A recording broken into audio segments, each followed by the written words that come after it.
La predicación.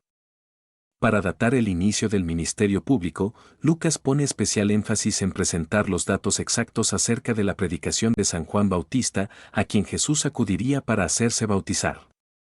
Sin embargo, solo un dato es en verdad útil: el año 15 de Tiberio César, el reinado del cual empezó el 19 de agosto del 14 después de Cristo. El año 15 debía ser, según el sistema romano, del 19 de agosto del 2028 de calle al 18 de agosto del 2029 DC. Por otra parte, tampoco hay unanimidad acerca de la duración de su vida pública. Mientras los 3 evangelios sinópticos hablan de una sola Pascua, San Juan Evangelista especifica claramente 3. Juan Bautista comenzó a predicar la pronta llegada del Mesías y a bautizar a quienes lo escuchaban en las aguas del Jordán. Cuando Jesús fue bautizado por Juan, que era primo suyo, hubo según los evangelistas un signo celestial que lo señaló como Hijo de Dios. Antes de iniciar su propio ministerio, Jesús se retiró al desierto un periodo de 40 días, durante los cuales, según la narración evangélica, ayunó y puso a prueba su fortaleza espiritual ante las tentaciones del demonio. A su regreso del desierto, Jesús inició la divulgación de su doctrina en solitario, dándose a conocer en la sinagoga, a la que acudía todos los sábados. Un día lo hizo en su pueblo. Escogió una lectura en la que el profeta Isaías prefiguraba al Mesías, el ungido de Dios que anunciaría a los pobres la buena nueva y que daría la libertad a los oprimidos. Les dijo que era el de quien el profeta hablaba. Fue denostado por tamaña soberbia. Todos sabían que era el hijo de José, e intentaron despeñarle. Sería el destino de todo su ministerio, la incomprensión de los suyos, que culminaría con la traición de uno de sus discípulos predilectos. Pero pronto sus predicaciones convocaron a su alrededor multitudes a las que enseñaba mediante parábolas, obrando a la vez milagros que llenaban de asombro y alimentaban la fe en su doctrina. Se granjeó así las antipatías de escribas y fariseos, a los que aquel advenedizo robaba protagonismo y popularidad entre las gentes. Los fariseos se quejaban de que Jesús celebraba fiestas y banquetes. Peor aún, lo hacía con publicanos, pecadores, gentuza proscrita, por eso los fariseos lo tachaban de borracho y juerguista. Entretanto, Jesús eligió a 12 de entre sus discípulos: Simón, a quien llamó Pedro, y su hermano Andrés, Santiago y Juan, Felipe y Bartolomé, Mateo y Tomás, Santiago de Alfeo y Simón, llamados Zelotes, Judas de Santiago y Judas Iscariote. Eran hombres sencillos, la mayoría pescadores que se ganaban el sustento con fatiga. Hombres integrantes de la masa que soportaba los impuestos de los romanos y que se rebelaba ante la vida privilegiada de escribas, saduceos y fariseos. Jesús les propuso un orden religioso e incluso social nuevo, sin hipocresías, solidario con los pobres, vital. El llamado Sermón de la Montaña acaso sea el más significativo de todos cuantos pronunció, tanto por su contenido doctrinal como porque vino precedido, según Lucas, por la elección de los 12 discípulos y la realización de numerosos milagros en tierras de Galilea. En este discurso evangélico, llamado en la tradición bíblica las bienaventuranzas, Jesús saluda a la muchedumbre con un bienaventurados los pobres, porque vuestro es el reino de los cielos. Bienaventurados los que tenéis hambre ahora, porque seréis saciados. Bienaventurados los que lloráis ahora, porque reiréis. Lucas 6, 20-21. Y enseguida expone las condiciones que han de cumplir quienes elijan seguirlo. Bienaventurados seréis cuando los hombres os odien, cuando os expulsen, os injurien y proscriban vuestro nombre como malo, por causa del Hijo del Hombre. Es precisamente la idea de la paternidad divina el tema central de su mensaje, pues es de esa realidad de donde emana el amor y la generosidad del Creador hacia toda criatura humana. El Sermón de la Montaña pone de manifiesto su profundo conocimiento de la conducta humana y reinterpreta además la ley mosaica dilucidando sus principios fundamentales y adaptando sus preceptos a las necesidades humanas. Es en este sentido que dice, por ejemplo, el sábado ha sido instituido para el hombre y no el hombre para el sábado, Marcos 2, 27, cuando los fariseos le reprochan que sus discípulos hayan arrancado unas espigas o que él mismo haya obrado milagros y curado enfermos en ese día sagrado para los judíos. El amor a los enemigos: amad a vuestros enemigos, haced bien a los que os odien. La misericordia: sed compasivos, como vuestro Padre es compasivo. No juzguéis y no seréis juzgados, no condenéis y no seréis condenados, perdonad y seréis perdonados, la beneficencia, dad y se os dará. Porque con la medida con que midáis se os medirá, o el celo bien ordenado, no hay árbol bueno que dé fruto malo y, a la inversa, no hay árbol malo que dé fruto bueno. Son aspectos diferentes de una misma idea fundamental formulada en la frase amar a Dios y al prójimo. Una visión estrictamente laica sitúa a Jesús en un exclusivo marco humano, pero no por ello su figura es menos digna de estudio y consideración.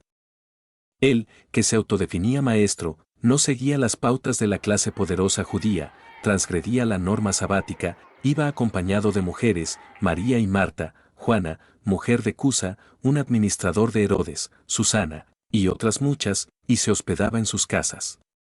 Sus amigos eran gente llana y sencilla a los que acompañaba en sus fiestas y bodas. Las enseñanzas de Jesús, que por primera vez hablaban de conceptos nuevos como el amor al prójimo y a los enemigos, la piedad hacia los pecadores y el respeto a las personas por encima de su condición, no tardaron en entrar en colisión con el clero judío. La casta sacerdotal judía veía con temor los efectos de las prédicas de Jesús en el pueblo y dispuso que escribas y fariseos asistieran a ellas para cuestionar con preguntas capciosas su autoridad. Jesús sorteó con habilidad todas las trampas que se le tendieron y el Sanedrín demandó sin éxito el apoyo de la autoridad romana para reprimir al agitador. Pero el desasosiego no cundía solamente entre los sacerdotes, sino también en el mismo Herodes Antipas, porque aquel nazareno consentía que se le llamase rey de los judíos, título que a Herodes le había costado la adulación al opresor extranjero. Llegó un momento en que Jesús habló sin tapujos: el que no está conmigo, está contra mí. No hagáis como los escribas y fariseos hipócritas, víboras, sepulcros blanqueados por fuera y llenos de carroña por dentro. No amaséis fortunas, vended los bienes y dad limosnas. Y los acontecimientos acabaron precipitándose. Jesús envió a predicar de 2 en 2 a 72 discípulos suyos por los pueblos de Judea, en donde iniciaron un intenso movimiento religioso como si se tratara de conquistar la ciudad santa. Hacia ella se dirigió Jesús desde Galilea, consciente de que había llegado su hora. Herodes Antipas, a quien Jesús había llamado zorro, estaba al acecho, los sacerdotes, ojo avisor para tenderle una trampa. Pero Jesús no se amedrentó. Al contrario, entró en Jerusalén en actitud provocadora, haciéndose entronizar como rey por una multitud que llenaba la ciudad en ocasión de la Pascua. Y en el mismo centro neurálgico del mundo judío, el templo, hizo valer su autoridad, expulsó a los vendedores a latigazos porque le repugnaba que un lugar de oración se hubiera convertido en un lucrativo mercado. Pasión y muerte de Jesús. Llegado el día de los ázimos, en el que se sacrifica el Cordero de Pascua, Jesús prepara la que será su última cena con sus discípulos y en ella les anuncia su fin: con ansia he deseado comer esta Pascua con vosotros antes de padecer, porque os digo que yo no la comeré más hasta que halle su cumplimiento en el reino de Dios. Lucas 22,16. En el relato evangélico de la cena pascual, Jesús lava los pies a sus discípulos y comparte con ellos el pan y el vino como expresión de la nueva alianza de Dios con los hombres. Luego, les advierte de lo que ha de ocurrir en los próximos días. Ante el estupor y desasosiego de los discípulos, les anuncia que uno de ellos llegará a traicionarlo: la mano del que me entrega está aquí conmigo sobre la mesa. Lucas 22:21, y que su amado Pedro lo negaría 3 veces, aunque finalmente se arrepentiría de su acción. Yo te aseguro, Pedro, hoy, esta misma noche, antes de que el gallo cante 2 veces, tú me habrás negado 3. Marcos 14:30. Tras estas dramáticas revelaciones, una vez acabada la comida pascual, Jesús y sus discípulos abandonaron el cenáculo y caminaron hasta el huerto de Getsemaní.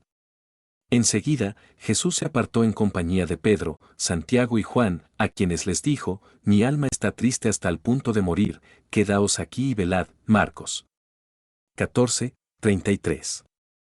Y diciéndoles esto se adelantó y, arrodillado, comenzó a orar: Padre, si quieres, aparta de mí esta copa, pero no se haga mi voluntad, sino la tuya. Lucas 22:42.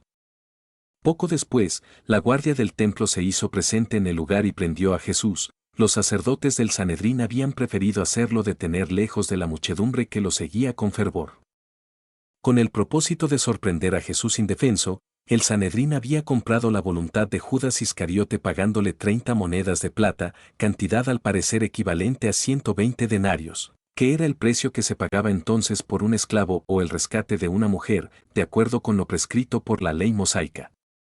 Perseguido por el Sanedrín, traicionado por su discípulo Judas Iscariote y negado por San Pedro, Jesús afrontó solo y con determinación la condena del Sanedrín, el rechazo de Herodes Antipas, quien lo remitió de nuevo a Poncio Pilato, y la sentencia que éste pronunció después de lavarse las manos y de soltar en su lugar a Barrabás. Al parecer un cabecilla de un movimiento sedicioso acusado de asesinato. En vano el procurador romano había intentado evitar la crucifixión de Jesús, a quien consideraba en realidad inocente de los cargos que le imputaban. Presionado por los sacerdotes del Sanedrín, que habían excitado a la muchedumbre para que pidiese la muerte del peligroso agitador, acabó condenándolo a morir crucificado. Los delitos que le imputó el Sanedrín fueron anunciar la destrucción del templo. Esto que veis, llegarán días en que no quedará piedra sobre piedra. Lucas 21, 6, y reconocerse como el Hijo de Dios. Y, frente a las leyes romanas, creerse rey de los judíos, lo que contribuía a aumentar la inestabilidad política, según el criterio de los influyentes sacerdotes del Sanedrín. Una vez condenado, Jesús fue vejado, torturado y obligado a cargar su propia cruz hasta el monte Calvario, donde fue crucificado. Los 4 evangelistas están de acuerdo en que Jesús murió en viernes. El día de la muerte de Jesús no fue un día de descanso sabático porque los guardas llevaban armas y las tiendas estaban abiertas. José de Arimatea pudo comprar una sábana y las mujeres aromas para embalsamar el cuerpo. Lo más probable es que Jesús anticipara un día la cena pascual. Reunidos todos los datos, el procurador Pilato gobernó entre el 26 y el 36 después de Cristo. Se puede asegurar que Jesús murió el viernes 14 de Nisán, primer mes del calendario hebreo bíblico, del año 30 después de Cristo, lo que equivale al 7 de abril del 30 después de Cristo. Y al tercer día, según las Sagradas Escrituras, resucitó y, apareciéndose a sus discípulos, los alentó a predicar la palabra de Dios.